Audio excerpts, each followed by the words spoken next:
Hello, class. Today we're going to be going over chapter 2 of our book. This will be a two-part lecture, so this will be the first part. And then next week we will go over the second part. This chapter is about meanings and interpretations. And we are going to talk about meanings of art, interpretations of art, and how that can be different based on different things.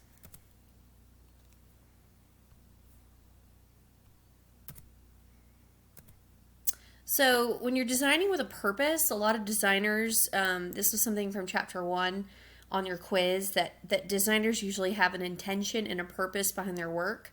This means that a lot of the times they're hired to do something, or there's a theme on something, or again, there's a purpose behind their piece. And so the artist, specific artists, not graphic designers, artists, their intention is for purely for the making perspective, to create, to be creative, but designers are a little different. So this is a perfume bottle, and it's called Flower Bomb. Victor and Rolf were the designers of this, and it is meant to mimic and look like a grenade. And when they were creating this, just like that concept that we kind of talked about with the bee and the purse, this is meant to be dangerous, sexy, and But what they did not consider when they came out with this was the amount of people that are triggered from grenades, and what grenades are a symbol of, and bombs, and that it has this very negative connotation, and that you think of blood and war and gore and stuff like that. So in the final result of this piece, they decided to keep the design and go with it and just kind of take a risk with that. Also, the black part mimics even like the clip in the grenade that you pull. So some people were highly offended of this, and others thought it was just, genius. And so when you are asked to design something, you have to consider what the meaning is, all right? And then you have to consider the purpose of that, and then pick what's more important and see, just look at all variants of that. Commissioned art. Commissioned art, a lot of the times, you'll see bigger pieces in cities, towns, but these pieces of art are usually, the artist will write a grant. A grant is just money that is not, you don't have to repay. And so the artist submits this idea and they get a grant for it, and then they are given a space or a venue. It could be graffiti or something like that, where it was like more two-dimensional. But this piece is a commissioned piece. Richard Serra, it's Tilted Arc. And the reason why this was so kind of controversial was because he's a very well-known sculpture artist who is a master of his craft with metals and sculpting and bronze and all that. So this arc is actually looks like if you stood in front of it, it was going to fall on top of you. But he's crafted it in a way where it's just perfectly balanced. So, but the piece itself, people were outraged at this piece because of how kind of bulky and heavy that it was. As you can see, there's a pond there on the left, and the pond is to the right in this picture. But people were really frustrated at the fact that it was blocking the view of the pond. And then the people in these businesses to the left, the upper left, those business buildings, were really frustrated at the fact that it was blocking their view of the courtyard. And so eventually it was moved. But again, this connotation, this meaning of this piece, right? When you think of a wall, you think of a barricade. You think of, it could be something negative, something that blocks you out, something that holds you back. So people were upset about this because they wanted, their expectation was something to be, pleasant and nice and beautiful to look at. And so that, again, a meaning of this piece versus the artist's interpretation of this piece were two different things.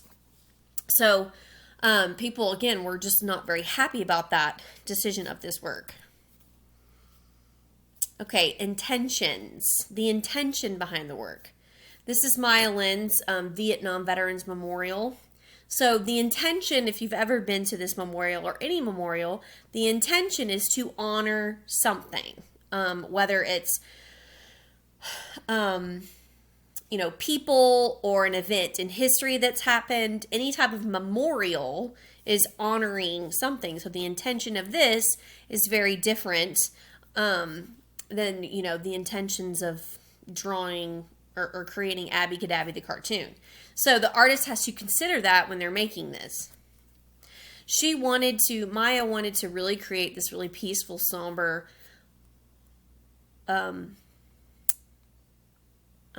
work of art that you could really reflect and see yourself in this piece. It's very different than, walking up to a statue, but having this reflection, this reflective surface back at you. It's like those names, you can kind of personalize them and they become more of that one-on-one experience through viewing these things. So she really wanted people to have, respect, honor, but just be able to put themselves in these shoes of these people, of these soldiers at the Vietnam Veterans Memorial. All right, polar opposite intentions. Tom Friedman is an artist whose purest form of intention is to be silly. Silly, silly, silly. So this is actually spaghetti noodles. It is cooked, and then it is, he's used a chemical to freeze it. So again, his intention, even if you didn't know what this was, it's like a ball of string. It's silly. It's weird. You can see the cat playing with it. You can see different options of this noodles. So these are actually straight noodles. So again, his intention is to be silly, have fun, the burst of energy, materials, everyday materials that you and I can, identify with. That we've all, it's funny, we've all had those moments where the noodles have spilt and it kind of looks like that motion. Here's another one he did. This one's digital. But, it's that whole Bigfoot concept where when you're camping and then you always have this thought and you think, it's right around the corner. So the intention is humor here. All right, Carrie Mae Weems is a photographer, black and white photographer. Her intention is to just highlight the beauty of these African American women in her work. Intention is to honor, respect, really, again, to highlight the beauty and the silhouette of these women. Also notice the color variance of the photos. She's kind of giving them a theme with these colors. So it's not just black and white, it's giving this enhanced view. Really beautiful.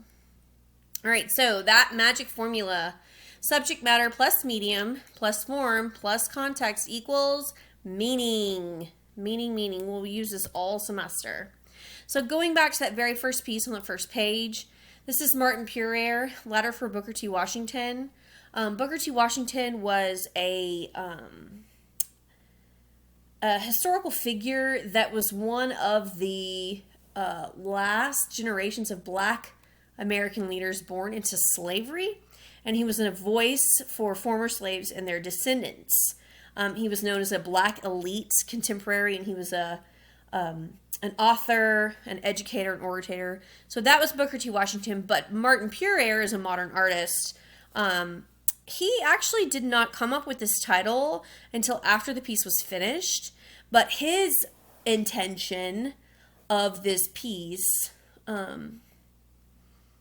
was really to, I don't want to tell you the wrong thing.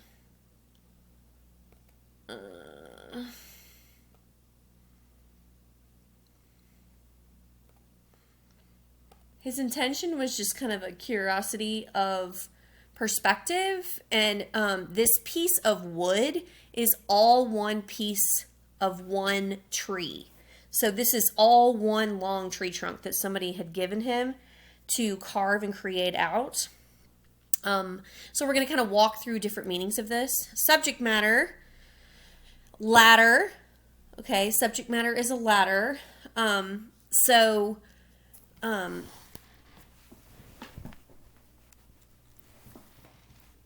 we all know what a ladder is. We've all seen a ladder. And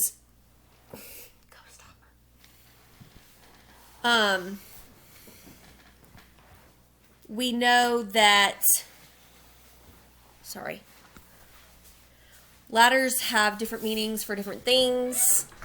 And you climb up a ladder, you use a ladder, you have different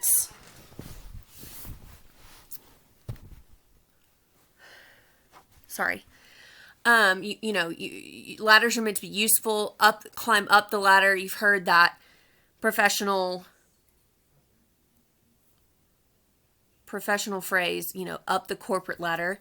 The medium is wood. Okay. Medium is the material. It's wood. Form. All right. This is not a form. This is three-dimensional form.